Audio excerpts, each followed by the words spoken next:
Hello, friends. Welcome in. Warchant TV, Aslan, Corey Clark. We're out front of the basketball facility here. Media availability just wrapped up. Leonard Hamilton and Terrence Mann just spoke to the media, TV, and the print folks alike. We'll start off with you first there, Corey. What were your thoughts in terms of maybe the temperament, demeanor of Coach Hamilton and Terrence? Well, Hamilton said what you'd expect him to say, that they're not treating this as any more important game than all the other ones, which I guess in a way is true. I mean, they're all important. He's not lying about that. When you're in the ACC, every game is important. Every win is a big deal.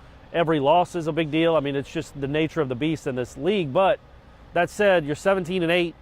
You're playing the team that's number 4 in the country in the RPI that is also imminently beatable. It's not like Clemson is a juggernaut. They're very good, and you have to play well to beat them.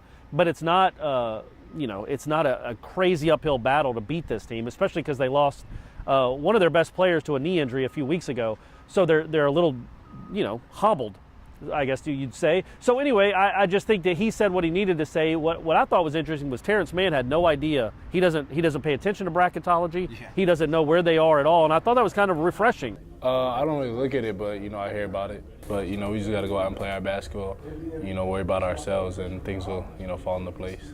Ask Leonard if we've talked about on Wake Up Warchant. You kind of need that production out of Brian Angola as well as Terrence Mann, and they haven't quite maybe pulled the rope as much as they need to the last few games. Leonard kind of bristled at that, said it's a team game. He feels like everybody can kind of step up. I asked Terrence directly, does he feel like he has ownership of this team? I got to, because that's the case. When I do well, we do well, and when I'm not doing well, we don't.